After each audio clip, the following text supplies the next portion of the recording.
வணக்கம். காங்கிரஸ் ஆலோசனை குழுவெல்லாம் போட்டு கடைசியில் திமுகவோட கூட்டணி தொடருமா அப்படின்னு சொல்லி அறிவிச்சிட்டாங்க. முக்கிய காரணம் என்ன அப்படின்னு பார்த்தீங்கன்னா, திமுகவை தாண்டி தாவேகா சைடு நம்ம போகலாம், ஆட்சி அதிகாரத்தில் பங்கு தருவாங்க. தாவேகாவுக்கு கேரளாவில் விஜய்க்கு மாசு இருக்குது, ஆந்திராவில் மாசு இருக்குது, காங்கிரஸை அங்கேயும் வளர்க்கலாம் அப்படிங்கிற மாதிரி ஒரு எண்ணத்தில் இங்கே இருக்கிறவங்க அரசியலில் அப்படி பேச ஆரம்பித்தாங்க. ஆனால் அதனால மிகப்பெரிய ஒரு பின்னடைவை காங்கிரஸ் தேசிய அளவில் சந்திக்கும் அப்படிங்கிறனால ராகுல் காந்தியும் சரி, சோனியா காந்தியும் சரி திமுக கூட்டணியிலே தொடரலாம் அப்படிங்கிற மாதிரி சொல்லியிருக்காங்க. காரணம் என்னன்னு பார்த்தீங்கன்னா, திமுக கூட்டணியை விட்டு காங்கிரஸ் வெளியேறிச்சு அப்படின்னா தென் மாவட்டங்கள் தெற்கே பார்த்தீங்கன்னா திமுகவோட தான் காங்கிரஸ் பலமாக இருக்குது. காங்கிரஸை கழட்டி விடுங்கன்னு சொல்லி பாஜகவே திமுக அழுத்தம் கொடுக்குறாங்க. இல்லைன்னா உங்கள் அமைச்சர் மேலையெல்லாம் நடவடிக்கை எடுப்போம், ஊழல் செஞ்ச அமைச்சர்கள் மேலையெல்லாம் அப்படின்னு அழுத்தம் கொடுக்குறாங்க. அதையும் தாண்டி திமுக காங்கிரஸ் மேலே ஒரு நம்பிக்கை வச்சுருக்கு. ஒரு கூட்டணி அப்படிங்கிறத தாண்டி ஒரு உறவு முறை மூலமாக அவங்க ஒரு பிணக்கத்தை ஏற்படுத்தியிருக்காங்க. இந்த மாதிரி சூழ்நிலையில் இப்போ திமுக கூட்டணியை விட்டு காங்கிரஸ் வெளியேறுது அப்படின்னா இந்திய கூட்டணிக்கு ஒரு மிகப்பெரிய ஒரு பலம் அப்படின்னா சிஎம் ஸ்டாலின் தான். இந்த மாதிரி சூழ்நிலையில் மம்தா பானர்ஜி, அப்புறமா தேஜஸ்வி யாதவ், சரத்பவார் இவங்கெல்லாம் ஸ்டாலின் திமுக கூட்டணியை விட்டு போயிடுச்சு, கூட்டணியை விட்டு காங்கிரஸ் வெளியே வந்துருச்சு அப்படின்னா இதே கூட்டணி தொடருமா அப்படிங்கிறது தெரியாது. ஏன்னா திமுக பொறுத்த வரைக்கும் வெளியேறுச்சுன்னா ஒரு வலுவான ஒரு கட்சி காங்கிரஸ் கூட்டணி இந்திய கூட்டணியை விட்டு வெளியேறுது அப்படிங்கிறது மாதிரி ஒரு தோணும். மற்ற கட்சிகளும் மம்தா பானர்ஜிலாம் ரொம்ப யோசிக்க ஆரம்பிச்சிருவாங்க. அவங்க எப்படா சந்தர்ப்பம் கிடைக்கும் காங்கிரஸ் கூட்டணியை இந்திய கூட்டணியை விட்டு வெளியேறலான்னு சொல்லிட்டு யோசிக்கிறாங்க. இந்த கூட்டணி வெறும் தொகுதி கணக்கீடு அப்படிங்கிறத தாண்டி ஒரு உணர்வுபூர்வமான ஒரு கூட்டணி அப்படிங்கிறது தான் ராகுல் காந்தி மென்ஷன் பண்ணியிருக்காரு. தெற்க மிக முக்கியமான ஒரு தூணாக காங்கிரஸுக்கு இருக்கிறது திமுக தான்.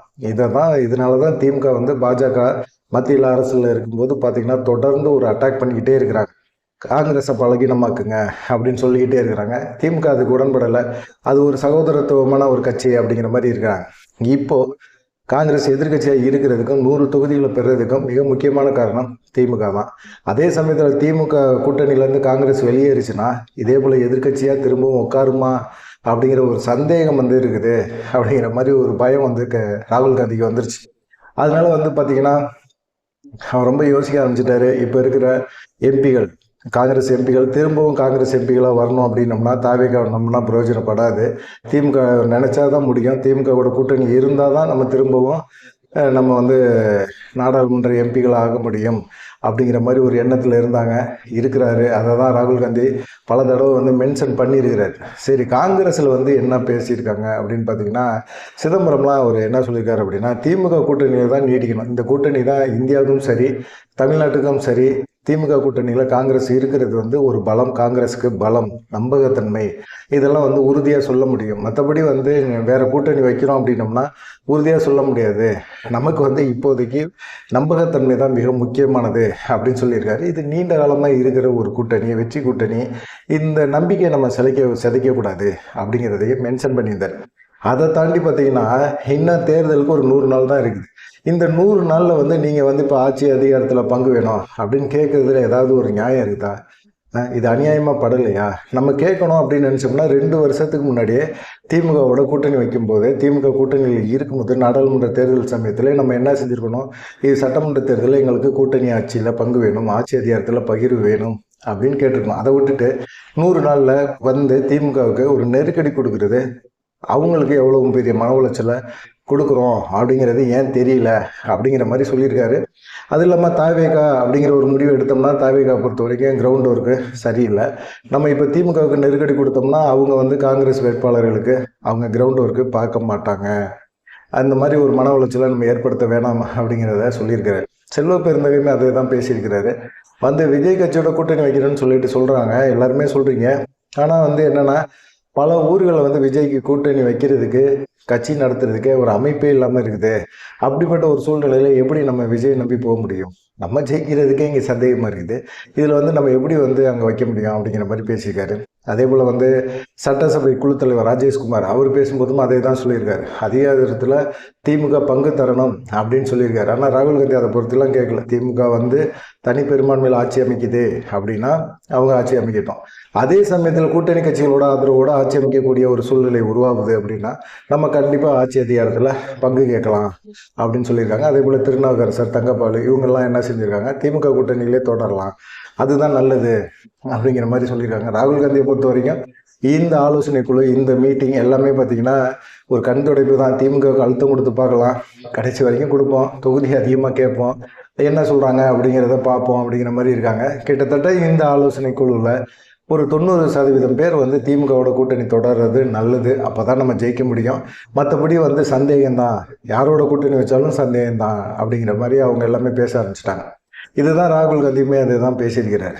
அதே சமயத்தில் வந்து இப்போ நம்ம திமுக கூட்டணியோட நம்ம தொடரலாம் அப்படிங்கிற இதை உறுதிப்படுத்திட்டு உள்ளாட்சி தேர்தலில் நமக்கு அதிகமான ஒரு தொகுதிகளை கேட்கணும், அது வேணால் கேட்கலாம். நம்ம இதில் வந்து ஆட்சி அதிகாரத்தில் பங்கு அப்படிங்கிறத கேட்கறத தாண்டி உள்ளாட்சி தேர்தலில் நமக்கு அதிக தொகுதிகளை கொடுங்க, வாரிய தலைவர் பதவி கொடுங்க அப்படின்னு சொல்லி நம்ம கேட்கலாம். அதில் வந்து எந்த ஒரு மாற்றமும் இருக்கக்கூடாது, அதில் மாற்று கருத்துமே வரக்கூடாது.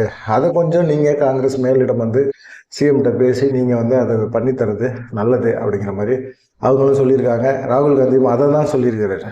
அதே சமயத்தில் வந்து தலைவர் கார்கே என்ன சொல்லியிருக்காரு அப்படின்னா, சரி கூட்டணி சம்மந்தமான இங்கே ஆலோசனைலாம் இங்கேயும் முடிச்சாச்சு, எல்லாமே பேசி முடிச்சாச்சு, திமுகவோட கூட்டணி தொடரும் அப்படின்னு சொல்லியாச்சு. தேவையே இல்லாமல் செய்தியாளர் சந்தித்தோடனே நாங்கள் வந்து ஆட்சி அதிகாரத்தில் பங்கு கேட்போம், அதை கேட்போம், இதை கேட்போம் அப்படின்னு சொல்லி யாருமே பேசக்கூடாது.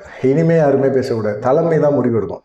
தொகுதி பங்கீடு சம்பந்தமாக எவ்வளவு தொகுதிகள் வேணும், என்ன வேணும், எந்தெந்த தொகுதி வேணும் அப்படிங்கிறத தலைமை தான் பேசும். நீங்கள் யாருமே பேசக்கூடாது, நீங்கள் யாருமே வெளிப்படையாக கருத்து தெரிவிக்கக்கூடாது. கூட்டணி ஆட்சி அதிகாரத்தில் பங்கு இதெல்லாம் நீங்கள் பேசவே கூடாது, இது வரைக்கும் பேசிட்டீங்க, இனிமேல் பேசாதீங்க அப்படின்னு சொல்லி கார்கே பேசியிருக்கிறாரு. திமுக கூட்டணியில் இருந்தால் தான் ஜெயிக்க முடியும் அப்படிங்கிற ஒரு உத்தரவாதம் வந்து இப்போ இருக்கிற காங்கிரஸ்காரங்களுக்கு அதான் தெரியுது. இப்போ எம்எல்ஏக்கு நிற்கிறாங்க அப்படின்னா அவங்க திமுக கூட்டணியில் இருந்தால் தான் அவங்களால வெற்றி பெற முடியும். திமுக காரன் தான் ஜெயிக்க வைக்க முடியும், தவிகக்காரனால ஜெயிக்க வைக்க முடியுமா அப்படிங்கிற ஒரு சந்தேகம் அவங்களுக்கு இருக்குல்ல. இப்போ வேட்பாளராக நிற்கிறவங்களுக்கு ஒரு டவுட் வரும்ல, நம்பகத்தன்மை இல்லாமல் எப்படி வந்து அவங்க தேர்தலில் நிற்பாங்க. காங்கிரஸுக்கு வந்து கடந்த முறை 25 தொகுதி கொடுத்தாங்க, இந்த முறை 30-35 தொகுதி கேட்பாங்க, 30 தொகுதியாவது கொடுப்பாங்கன்னு வச்சுக்கங்களேன். ஒரு 18 தொகுதி அவங்க ஜெயிக்கிட்டாங்க கடந்த முறை அப்படின்னா, இந்த முறை ஒரு 20-25 தொகுதி ஜெயிக்கணும்னா வேறு கட்சியோட கூட்டணி சேர்ந்தோம்னா, தாவேகோட கூட்டணி வைக்கிறாங்க அப்படின்னா ஒரு 70 தொகுதி தருவாங்க காங்கிரஸுக்கு. அவங்கள்ட்ட நிறைய சீட்டு இருக்குது, தருவாங்க. அந்த 70 சீட்டை வச்சுட்டு என்ன பண்ணுறது? 70 பேரை வேட்பாளர் ஆக்குறது கூட காங்கிரஸில் வேட்பாளர் இருக்கா அப்படிங்கிற ஒரு கேள்வி இருக்குது. ஜெயிக்க வைக்கணும்ல, 70 பேரை நிற்க வச்சு ஜெயிக்க வைக்கிறதுங்கிறது மிகப்பெரிய ஒரு கேள்விக்குறி. அது ஏன் நம்ம வந்து 30 தொகுதி வாங்கி ஒரு 20-25 பேரை வந்து ஜெயிக்க வைக்க திமுக ஜெயிச்சு வைக்க கொடுக்கும், நம்ம ஏன் திமுகட்ட வந்து பேரை கெடுத்துக்கிட்டு இருக்கணும் அப்படிங்கிற மாதிரி ஒரு சூழ்நிலையில் காங்கிரஸ் வந்து இந்த முடிவை இது பண்ணியிருக்காங்க. அதே சமயத்தில் காங்கிரஸ் சென்னையில் ஒரு பொதுக்குழு கூட்டலான்னு நினச்சிருந்தாங்க, அவங்க கூட அந்த பொதுக்குழுவை கேன்சல் பண்ணிவிட்டு இந்த மீட்டிங் அட்டன் பண்ணி இந்த மீட்டிங்கில் திமுகவோட தான் கூட்டணி அப்படிங்கிறத உறுதிப்படுத்திட்டாங்க.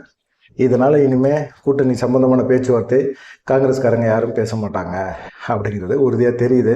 நீங்கள் என்ன நினைக்கிறீங்க? திமுக கூட்டணியை விட்டு காங்கிரஸ் வெளியேறிச்சுன்னா கண்டிப்பாக காங்கிரஸுக்கு எந்த விதமான மதிப்பு மரியாதை இல்லை அப்படிங்கிறத காங்கிரஸ் தலைமை உணர்ந்தே இருக்குது. இங்கே இருக்கிற தமிழ்நாட்டு தலைமையும் உணர்ந்து தான் இருக்குது.